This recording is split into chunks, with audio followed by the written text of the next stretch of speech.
No es momento de bajar la guardia. La Organización Mundial de la Salud llamó a los países a seguir preparándose para enfrentar pues la crisis sanitaria, porque continúa la propagación del coronavirus SARS-CoV-2 y no se descarta la aparición de nuevas variantes o subvariantes como la XI.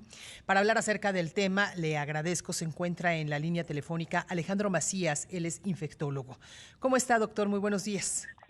Hola, Wendy, muy buenos días. Gusto estar con tu auditorio. Igualmente, doctor, siempre es un placer platicar con usted acerca de estos temas que son de gran relevancia. Y es que uno pensaría, de acuerdo a lo que pues las autoridades de repente nos dicen y cómo se van relajando las medidas sanitarias, que estamos ya fuera de esta situación, de esta pandemia. Sin embargo, pues ayer alerta la Organización Mundial de la Salud de que las cosas no están tan bien como uno suponía. Sí, bueno, hay países en donde ya la situación es relativamente ventajosa, como muchos países que ya hubo un alto nivel de infección. Digamos que hemos pagado un tributo muy alto, Wendy. Pero sobre de ese tributo ya hay mucha gente con inmunidad, a diferencia de países como China, por ejemplo, en donde la pandemia, pues para fines prácticos, está empezando. Entonces, buena parte del mundo todavía no ha empezado la pandemia ni siquiera. Y es a eso a lo que se refiere la Organización Mundial de la Salud, que todavía no se puede decir que esto haya terminado. Sí podemos decir que hay que mantener precauciones, pero que hay países que tienen situaciones más ventajosas, como ya sería el caso de México, donde podríamos ver las cosas ya con un mayor optimismo. Hablar de situaciones ventajosas, es decir, la inmunidad con la que ya cuenta la población gracias al proceso de vacunación que se ha llevado a cabo. Sí, a ver, para que esto digamos que el virus no se va a ir, pero el virus para que entre ya nada más a cuentagotas, se requiere que haya dos cosas: un buen nivel de vacunación y ya un buen nivel de infección en la población, porque se necesita esa inmunidad híbrida. La vacunación por sí sola no es suficiente, la infección tampoco, se necesitan las dos cosas. Y algunos países como China, que habían hecho una muy buena prevención, por desgracia no han vacunado lo suficiente, y entonces se espera que la situación en China, por ejemplo, se pueda poner muy difícil.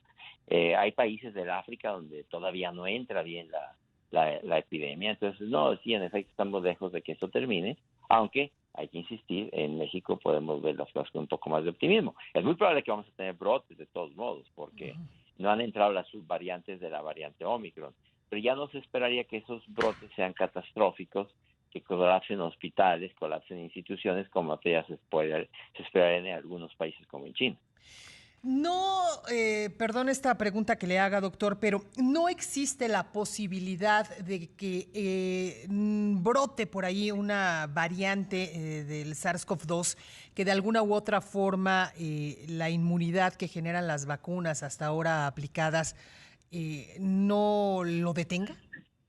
Sí, desde luego, puede llegar a haber un virus. De hecho, Omicron y sus subvariantes, porque ya es un virus tan infeccioso que no ha aparecido una nueva variante, sino estamos viendo subvariantes que escapan cada vez más a la inmunidad. Entonces, sí, ese riesgo existe. Lo que pasa es que lo que ha ocurrido con este virus es que en la medida que se ha escapado cada vez más de la inmunidad ya de la gente que ya se infectó o de las vacunas, se ha ido haciendo un poco menos patógeno, al menos para la gente que ya se vacunó, ya se infectó, ya tiene esquemas completos. Entonces, todo es posible, eso que tú dices es posible, pero parecería que en este momento sea poco probable, al menos para los tiempos venideros, no muy lejanos, me refiero, no hay en el horizonte en este momento en el mundo un virus tan diferente que pudiera afectar gravemente a países como México, que ya tienen alto nivel de inmunidad. Mucha gente ya tuvo Omicron y Delta, y esos ya más o menos tienen alguna buena inmunidad contra las subvariantes de Omicron que puedan llegar delante. Centrándonos en nuestro país, doctor, pues un tema que nos preocupa a todos es la vacunación de los menores. Ya nos dijeron que posiblemente en mayo podrían estarse vacunando. En este sentido, vimos a principios del año que Omicron pues era una de las variantes del SARS-CoV-2 que tenía un mayor nivel de propagación y le pegó a los pequeñitos. En este caso, ahora que conocemos que anda por ahí la XI y otras variantes de Omicron que pues también se ha referido que pudieran ser todavía más contagiosas que las primeras que que aparecieron de Omicron. ¿Cómo ve el tema de los menores? Sí, es desde luego un tema importante y es alentador que ya el gobierno declaró en México que se está considerando la vacunación desde los 5 años de edad. Eventualmente hay que vacunarlos, ¿eh? Casi seguramente, de hecho, en el futuro inclusive hay que vacunar hasta los bebés. Me refiero después de los 6 meses.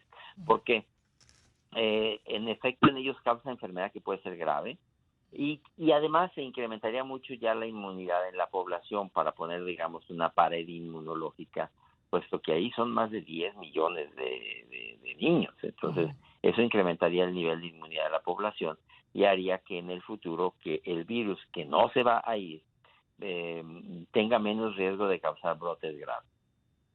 Ahora, el tema de la vacunación, nos anuncian que va a haber una vacunación masiva, por lo menos en el caso de la Ciudad de México, para tratar de dar cobertura a todos aquellos que pues no se vacunaron y que a lo mejor dicen hoy sí lo hago, o aquellos que no terminaron con su esquema de vacunación o que se les falta el refuerzo. Sin embargo, también se habló de una cuarta dosis, principalmente para adultos mayores con comorbilidades. En este sentido, yo le preguntaría, doctor, ¿es lo adecuado solamente centrarse en este grupo poblacional o sería necesario que toda la población acudiera nuevamente a vacunarse y no nada más con una cuarta dosis, sino hacerlo ya un programa de vacunación multianual y pues estar reforzándonos cada periodo precisamente para evitar pues un contagio otra vez masivo o que las cosas se empeoren? Sí, el problema ahí, Wendy, es que no sabemos bien. Mira, hay un estudio reciente de Israel que muestra que la cuarta dosis funciona bastante bien para personas mayores de 60 años de edad. Parece que para menores de 60 años de edad pudiera estar un poquito de más. O sea, el beneficio sería al parecer poco. Entonces, sí es muy conveniente que las personas de 60 años o más, o que tengan condiciones crónicas como baja de defensas, enfermedades crónicas, que tengan una cuarta dosis y que hayan pasado al menos 4 meses de la última dosis, de la tercera. Y en esos casos parece que funciona bastante bien. Ahora, como dices, si otros grupos o si va a ser multianual o cada determinado tiempo, todavía no sabemos porque no tenemos todavía evidencias de eso, bueno.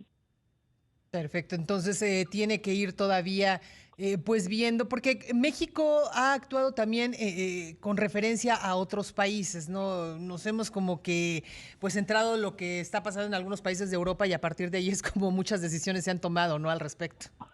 Sí, además no solo lo que pasa en países, sino lo que grupos distintos publican en la literatura internacional y de ahí se toma la evidencia pues para tomar decisiones de salud pública. Entonces, en este caso, eso sería lo conducente, las personas de 60 o más o gente que tenga condiciones crónicas de baja de defensas. Doctor, ¿seguimos entonces en pandemia o ya estamos en endemia? ¿En qué punto nos encontramos de esta emergencia sanitaria aquí en el país? Mira, se podría decir que vamos entrando, al parecer, en México al periodo interpandémico, ¿verdad? Así sería técnicamente. Es decir, bueno, se está dejando ya un periodo difícil y en el periodo interpandémico puede haber brotes y puede aparecer otra pandemia inclusive. Entonces, el mensaje es de que podemos ver las cosas con optimismo. México ha pagado ya un tributo muy alto en enfermedad y muerte, pero eso también da ventajas en el sentido de que ya mucha gente tiene inmunidad y en México hay una inmunidad híbrida que es la más eficaz. O sea, inmunidad híbrida significa que ya mucha gente se infectó y mucha gente se vacunó y mucha gente tiene inclusive las dos cosas y es la más eficaz para detener los brotes catastróficos del virus. Entonces ya se esperaría que cuando entren nuevas subvariantes a México, que seguramente van a entrar, ya no causen situaciones de colapso tanto de las instituciones de salud como de la economía. Todo es posible, pero eso parece ya poco probable. Y en este sentido, finalmente, doctor, ¿cuáles serían las recomendaciones? Ya en algunos lugares, aquí en el caso de la Ciudad de México lo vemos, ya el uso de cubrebocas en espacios abiertos ya es opcional, a lo mejor en otros lugares como Nuevo León también, no en toda la República, pero bueno, nos encontramos ya en un semáforo verde en donde pues ese semáforo verde para muchos es relajen medidas sanitarias. Con lo que hoy estamos platicando, con lo que hoy estamos viendo, ¿cuál sí sería la recomendación al respecto? Sí, el mensaje es decir, a ver, hay optimismo, pero esto no se ha terminado. En efecto, en exteriores el riesgo es bajo, no solo aquí, no solo en el distrito, en Ciudad de México, sino en el resto del país, en exteriores el riesgo es bajo, independientemente del nivel de actividad del virus. El mensaje es: en interiores usa tu cubreboca en cualquier lugar de la República, ventila los espacios cerrados. Si no tienes un esquema de vacunación completo, complétalo, ¿verdad? Y hasta que veamos que ya la tasa de incidencia o los casos nuevos sean tan bajos, que podemos decir que ya pasamos a un periodo en el que podemos dejar esas precauciones. Todavía no es el momento. Perfecto. Pues doctor, 20 segundos más tengo. ¿Algo que agregar? Bueno, sí, yo creo que hay que terminar, sí, con una nota de optimismo. Esto lo podemos ver. México tiene una situación de mayor optimismo, pero esto no se ha terminado. Hay que recordar que hay que mantener las precauciones. Perfecto. Pues doctor, como siempre, un gusto platicar con usted. Gracias por sus consejos. Gracias, Wendy. Muy buenos días. Alejandro Macías, infectólogo, con esto del tema de la emergencia sanitaria. Ya escuchó usted, todavía no termina, así que hay que seguirse cuidando.